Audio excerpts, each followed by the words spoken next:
بەرەبەیانی ڕۆژی پێنجشەممە تیرۆریستانی داعش لا چەند قۆڵێکەوە هێرشیان کردە سەر سەنگەرەکانی پێشمەرگە لە ناوچەی زەرگەی سەر بە قەزای دووسخورماتوو، بەڵام لەنجامدا هەردوو هێرشەکەی داعش تێکشکێنرا و پێشمەرگە گورزێکی کەمەر بڕیان لە داعش وەشاند و بەهۆیەوە ژمارەیەکی زۆر لە تیرۆریستانی داعش کوژران و هێرشەکەش با خوێنی دوو شەهید و برینداربوونی 16 پێشمەرگە شکستی پێهێنرا. باش هێرشەکەی داعش فەرماندەکانی پێشمەرگە داوا دەکەن چیتر باربیان نوێک بێت ئۆپراسیۆنی ڕزگارکردنەوەی حەویجە دوانەخرێت، چونکە تاو کاتەی داعش لە ناوچەکەدا بێت ئەم جۆرە هێرشانە چاوەڕوان کراون. بەداخەوە ئێمە دوو فەرماندەمان لێ شەهید بووە لەگەڵ چەند پێشمەرگەیەک بریندار بۆ، بەڵام نیازی گڵاوی داعشەکان بە شوێنیان توانیوە نیازە گڵاوەکانیان بپێکن. لەبەرەوە ئامادەبوونی هێزی پێشمەرگە هەموو کاتێک بۆتە هۆی تێکشکاندنی داعشەوانی وەک داعشی بیرەکەنەوە. ئێمە تاکیدمان لەوە کردوتەوە هەموو کات کە تاکو حەویجە بمێنێ ئەم مەترسیانە لەسەر ئەم ناوچانامێنێەوە، ئەوەش هەرەواگەێنێت کە ناوچەی ئەو بەشەی حەمرین و حەویجە کە پێکەوە گرێدراوە کە ئازاد نەکراوە، ئەمە خۆی لە خۆیەوە لەوەوە سەرچاوی گرتووە کە ئەو هێزانە لێەوە هەر کاتێک هەوڵیەوادن کە ئارامی ناوچەکان تێک بدەن، بەڵام هێزی پێشمەرگە ساز و ئامادەیە. لێرە و لێش جۆمان لێبێت لەم ڕۆژانەشکەوە بەڕێز عەبادی باسیەوەی کردووەکەوە حەویجە ڕزگارەکرێت، بەڵام ئەمڕۆ تاکید لەوە کاتەوە کە دوای ڕزگارکردنی مووسڵ ئینجا حەویجە ئازاد دەکرێت.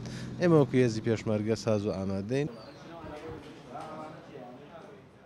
لە دوای هێرشەکەی بەرەبەیانی ڕۆژی پێنجشەممەی ناوچەی زەرگە، بریندارەکانی پێشمەرگە ڕەوانەی نەخۆشخانەکانی کەرکووک و سلێمانی کران و دەستبەجێ چارەسەری پێویستیان بۆ کرا. لە ئازاری خۆشیانەوە پێشمەرگە بریندارەکان چرکەساتی هێرشەکەی داعش بۆ کورسات نیوز باز دەکەن.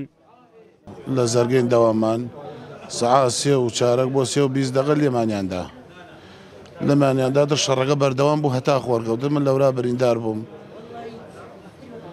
یەک دوو برادەر بەداخەوە شەهید بوون، مامەکە و مەقەدەم عەبدوڵڵا بەداخەوە لەگەڵ 3-4 بریندارترمان بووەتر.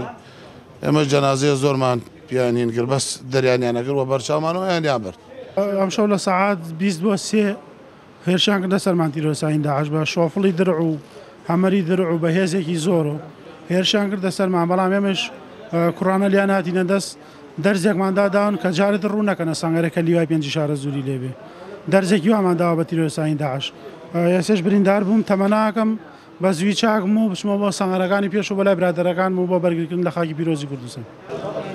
سەرۆکی دەستگای تەندروستی پێشمەرگە ڕایگەیان 16 بریندار گەیشتووەتە نەخۆشخانەکانی کەرکووک و سلێمانی و تەندروستی بریندارەکان جێگیرە و هەرچی پێویست بێت بۆ چارەسەرکردنیان کراوە.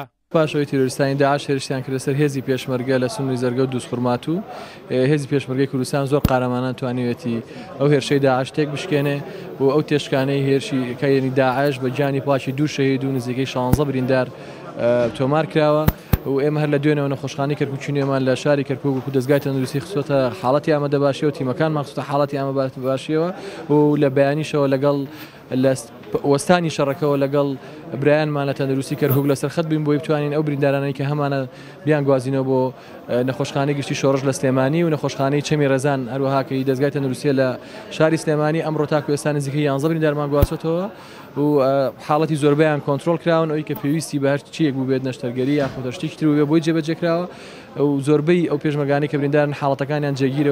هەروەها دوو شەیدەکەی پێشمەرگە کاردووکیان پلەدار بوون، یەکێکیان لە ناوچەی شوانی سەر بە پارێزگای کەرکووک و ئەوەی تریان لە گۆڕستانی هەڵەبجە بە خاک سپێردران. مەریوانە بڵا، کورتسات نیوز.